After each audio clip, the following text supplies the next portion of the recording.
Good afternoon, everyone. It's Monday, 4th of March, and my name is Thilan Wickramasinghe. I'm the head of research for Maybank Securities, and welcome to Market Mondays. Busy week ahead. The Nikkei crossed the 40,000 mark for the first time in history, and all eyes are on China for the 14th National People's Congress for hints of what the investment landscape there is going to bring. But in Singapore, all eyes are on Taylor Swift, and we have our own Tay, Erica Tay, who's going to be talking to us about what that means for the Singapore economy, as well as some of the key sectors that will benefit from that.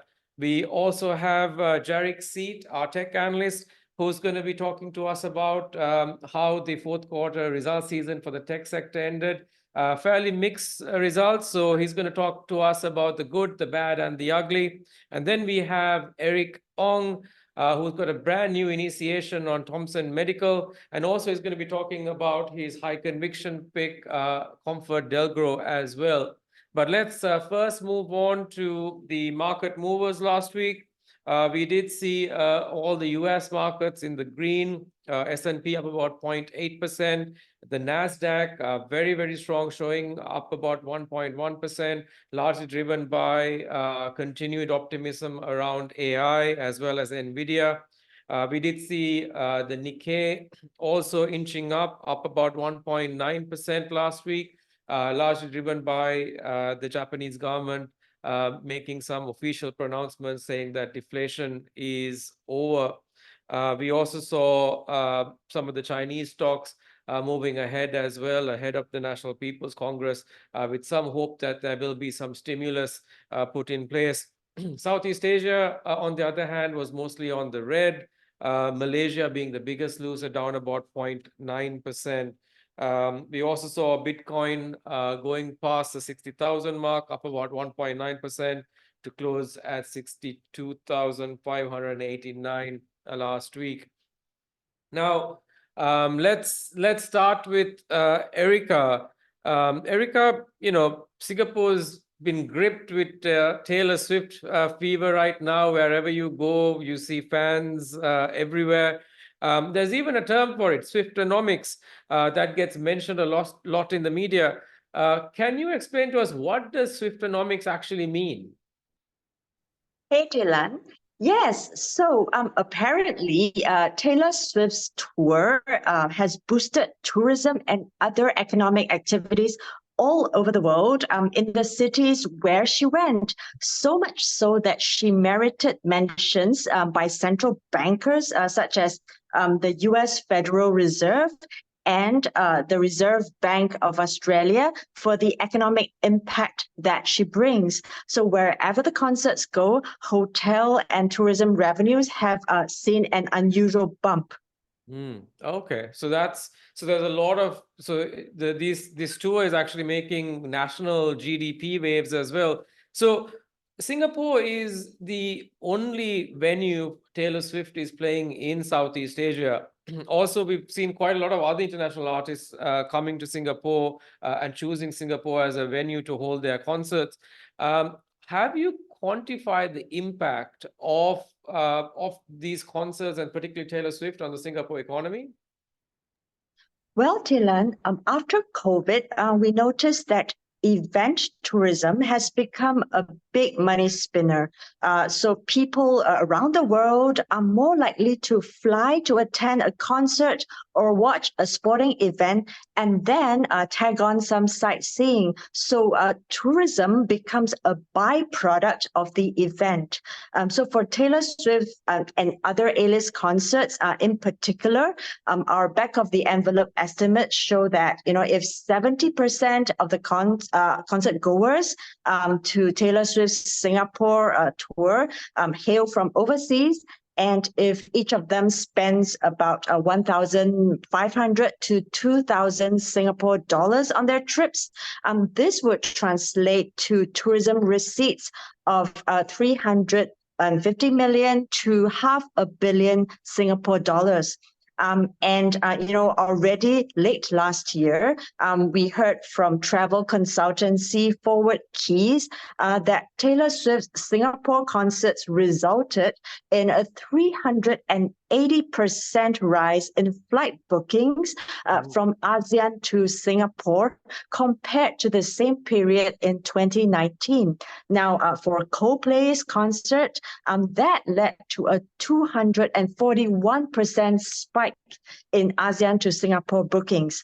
So the bottom line is buzz begets buzz. Right, the success of these A-list concerts demonstrate to international event organizers that Singapore has the infrastructure and the air and land connectivity to host large-scale events. So after Taylor Swift, Ed Sheeran, and Coldplay, I think Singapore can look forward to even more such A-list concerts. And besides the concerts, Taylor Swift's endorsement of Singapore as a destination to visit will also raise the profile of the city among her fans around the world, many of whom may not have known much about Singapore to begin with. Okay, so buzz begets buzz. I like that. So, I mean, I think tourism obviously is a primary beneficiary of that, Erica. But have you thought about what other sort of sectors might benefit from these sorts of event tourism? Typically, we think that event tourism will definitely benefit industries from hotels and obviously airlines, and then F&B, retail, and especially the entertainment and leisure services sectors. So these are the sectors to watch. Okay, so quite a few sectors that will benefit directly from these concerts. So do watch out for that. Thank you, Erica, for joining us today. Thanks, Dylan. Now let's move on to equities. We had pretty much most of the 2023 earnings season coming to an end last week, and the tech sector has pretty much finished most of its fourth quarter reporting. So let's bring Jarek in here. Jarek, is it fair to say that the tech manufacturing sector results were mixed at best? And what were some of the key positive as well as some of the negative takeaways from this quarter? I think that the manufacturing tech sector, majority of the results are positive, except for a few, like AEM, but for UMS it's slightly positive. I mean, for the fourth quarter, but we do see that the outlook has changed for some of these companies. I would say that in general, most of the semicon players' outlook is still quite cloudy, except for FRENCKEN. FRENCKEN, which is our top pick, has, I think, outperformed in the fourth quarter, and outlook continues to be quite robust for FY24 as well. I think if you look at in terms of demand-wise from its core customers, FRENCKEN's core customers like AML and ASML has signaled that demand is likely to continue to increase in the year of 2024, but majority of it will still hinge on second half of 2024, where everybody is hoping that the demand will increase significantly, or the production will be boosted more significantly in second half of 2024. But I think that in general, as tech is still doing well, venture is guided for a weaker first half, 2024, but a stronger second half. But all in all, still a stronger 2024.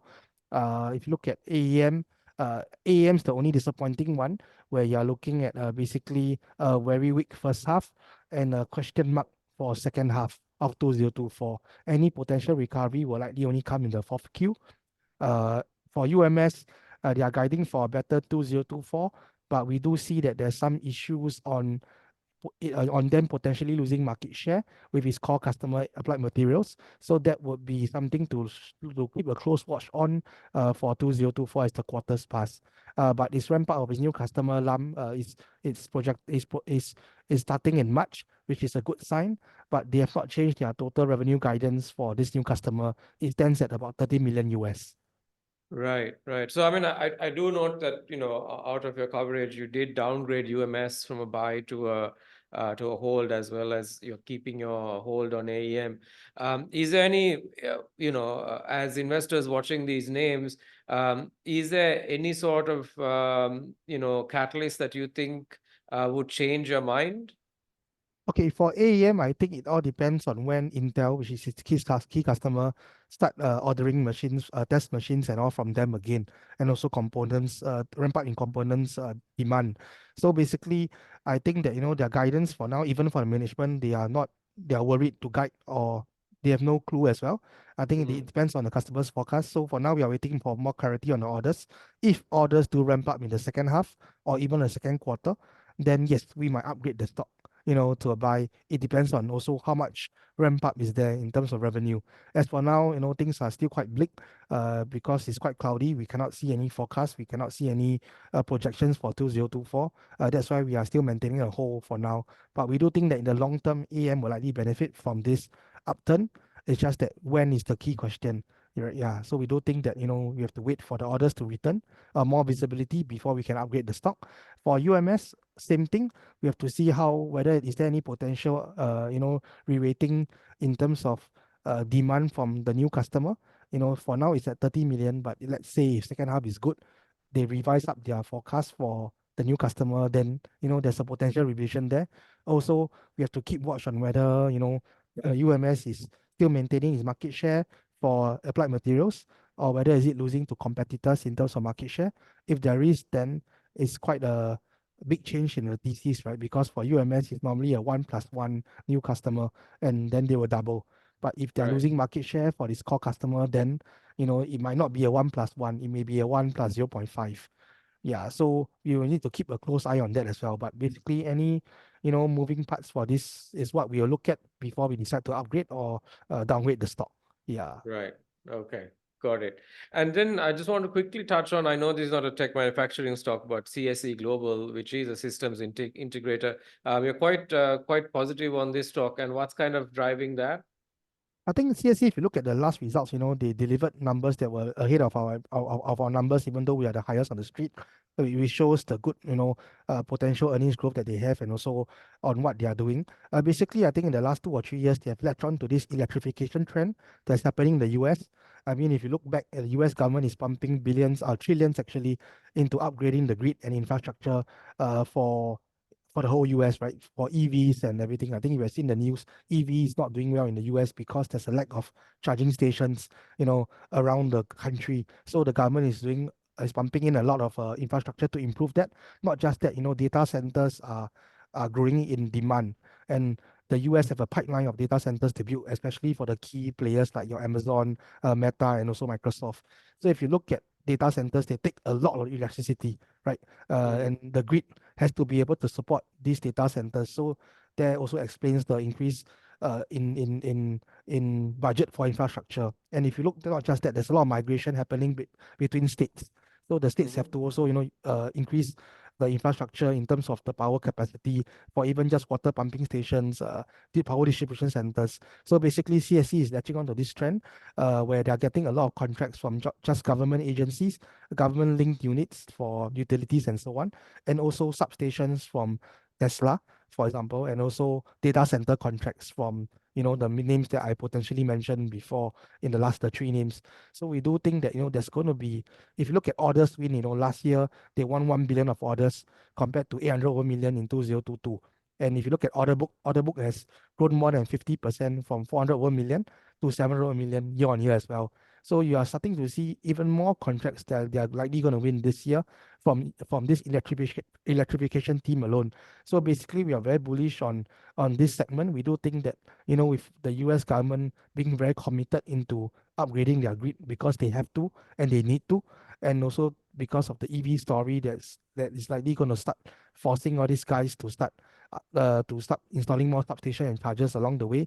We think that CSE will be a key beneficiary of this team, if you have seen from the orders win in the last 1-2 years. I think if you look at orders win wise, more than half of the orders win is from electrification alone, and that started from 0 3 years ago. So from 0 to about 500 million order win in 3 years, is a huge growth. And I think for next year, more than 50% will be from electrification also. Yeah, and also if you look at their customers, they are all from government agencies. Even for the US big customers, they are from your, tier 1 grade MNCs, like your Amazon, Teslas, and so on. So we do think that CSE has a huge potential. I think it's the only stock in Singapore that has exposure to all these customers in the US. especially on this team. And, we expect earnings to grow 30% CAGR for easily the next 1 or 2 years. Yeah. Got it. So very strong earnings growth, massive electrification theme, a lot of order wins. So definitely a stock to look out for. Our target price is 71 cents. So quite a lot of upside from the current share price. So thanks, Eric, for joining us. Welcome. Let me bring Eric in now.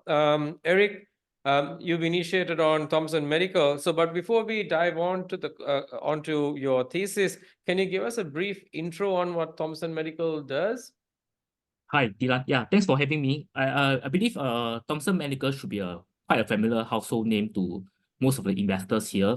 It's one of the largest private providers of healthcare services for women and children in Singapore with about 25% market share. The group has a strategic presence in Malaysia through its 70% owned subsidiary called TMC Life Sciences, which is listed in Besar. And most recently, Thomson Medical has also expanded to Vietnam via the acquisition of FE Hospital in July 2023 for US 380 million. So with this acquisition, Thomson Medical will have a growing ASEAN footprint. On a pro forma basis, Singapore will make up about 50% of its revenue, with another 25% each for Malaysia and Vietnam respectively. So we think that Thomson Medical will have a more diversified revenue base with this new deal.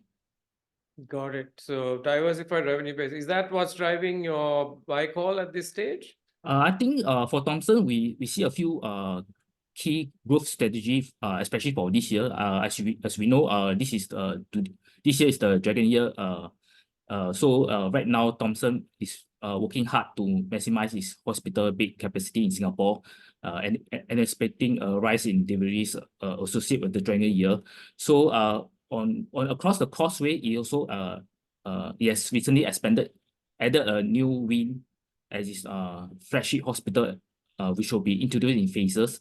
This will increase the total licensed bed capacity to 535 beds from the current 350, and will be likely commissioned in the next 2 years.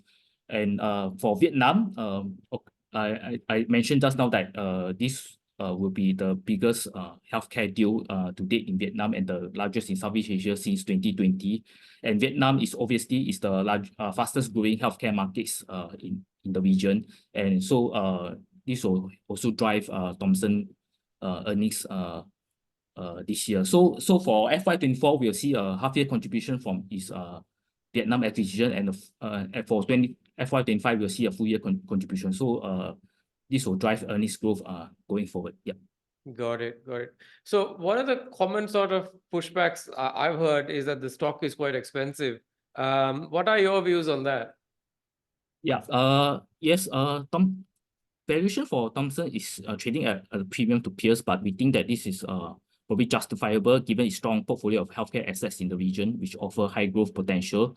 We are using EV over EBITDA as a valuation methodology, which is a more appropriate one given its ability to generate strong cash flow from its healthcare operations.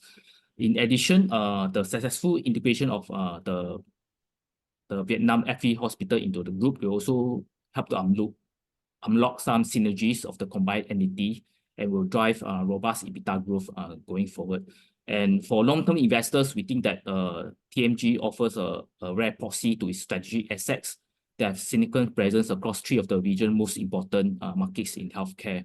So there's a key re-rating catalyst, which include better than expected emission numbers and stronger margins from its cross-selling of high-value services.